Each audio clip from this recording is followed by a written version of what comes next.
Hey guys, a new video from the All-Rounder. The Apple WWDC was a few days back and today we'll be talking about it. Just to keep the video brief, I'll be going over the major features that Apple announced. So, I am Prabir and you're watching the All-Rounder, so let's get started. Audio Jungle. Audio Jungle. Before we start with any OS, people always say that Apple are always copying Android and they always are late to release their features.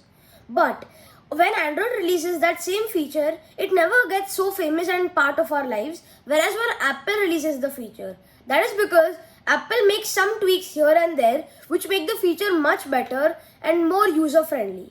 Starting with iOS, they announced new features in different apps. So first let's go with FaceTime.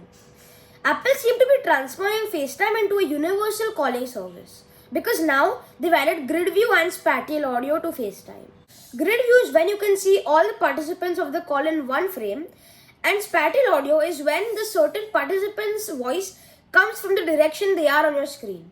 For example, a participant is on the left side of your screen, their voice will come from the left side speaker of your Apple device and vice versa for right. Now you also have background blur on FaceTime, which Apple call portrait mode. And you also have two different microphone modes, wide spectrum mode and voice isolation mode. This is quite unique, and also you don't need any special microphone for this. You can access this by the built-in microphone of your Apple device. Coming to what these two modes do. So voice isolation mode basically blocks out all the ambient noise in your surroundings, and wide spectrum mode does the exact opposite and picks up everything in your surrounding. And like I said, that Apple seemed to be transforming FaceTime into a universal calling service. But then you might ask, how can non-Apple users join a FaceTime call? Now guess what? You can use a link to join a FaceTime call. So if I have an Apple device, I can schedule a FaceTime call and share it with some of my friends who don't have Apple devices, and you talk to them through FaceTime, which is so good. Now coming to the last interesting feature of FaceTime, which is called Share Play. For example, I'm on a call with my friends and we want to watch a movie together.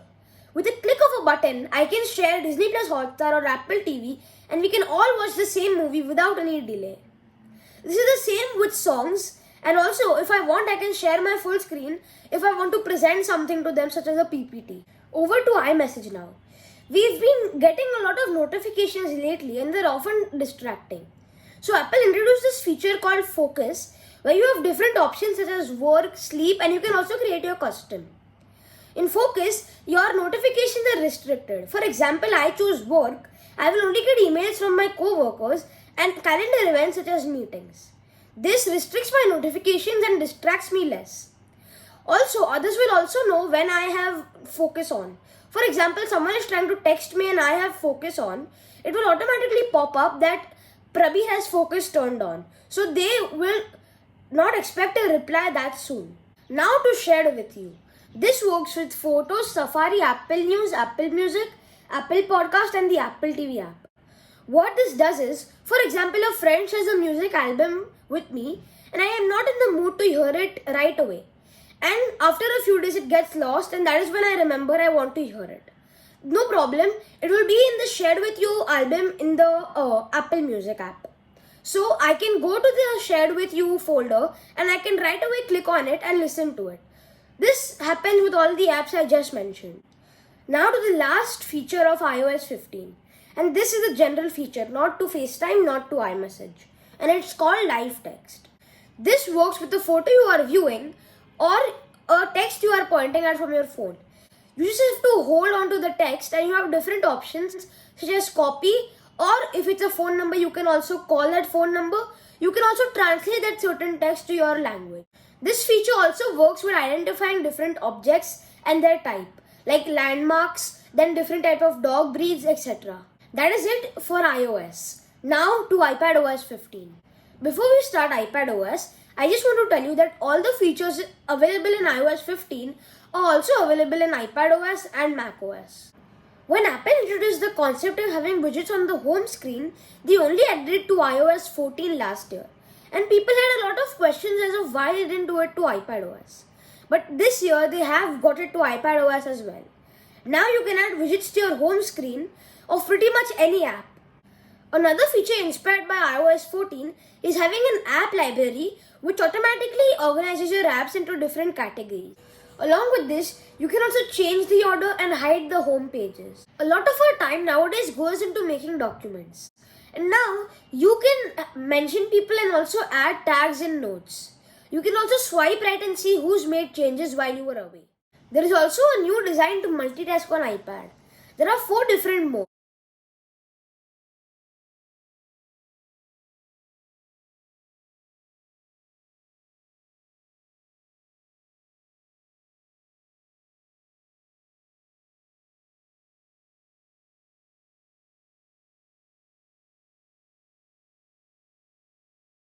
Split view, slide over, full screen and center window.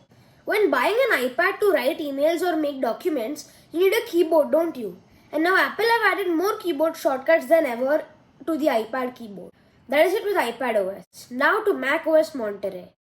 Before we start about Mac OS, I just want to tell you that all the features in iOS and iPad OS are there in Mac OS as well. But there is something unique this time. Apple have always promoted Safari to be the fastest and most efficient browser. And to convince people to use Safari, they have made it different this time. Now there is a streamlined tab bar, which makes your tab bar look more compact and allows you to view more content of your web page. Then there are tab groups, where you have the option to group your tabs, or if you don't bother to do it, your system will do it itself. This makes your browsing experience more organized and it makes it easier for you to navigate through the tabs. Now coming to the best feature amongst all the OSs, and it's called Universal Control. You can use a single mouse and keyboard to navigate between your iPad and your Mac. Something like this. Now you can also drag and drop between one product to another. For example, I have a Sketch and Procreate on my iPad. I can drag that into my Mac so that I can add it to a presentation, which is so cool. Now you can also control your iPad without touching the screen and use the same trackpad as your Mac with your iPad, so you can be working on something on your iPad and also works with something on your Mac. Coming to the last feature, where now you can AirPlay to your Mac. For example, I want to watch a show, I can AirPlay it to my Mac so that I can take advantage of the bigger screen and amazing speakers of the Mac. Before we end this video, I just want to remind you of the Alexa giveaway I am doing. I had announced it in my iWatch video and it is yet on. So you can yet go and participate in it and you might have a chance to win an Alexa. Also, I will be announcing the winner at 500 subscribers. So share this video to all your friends and family so that they can subscribe and you get an Alexa. That is it for this video. I hope you enjoyed.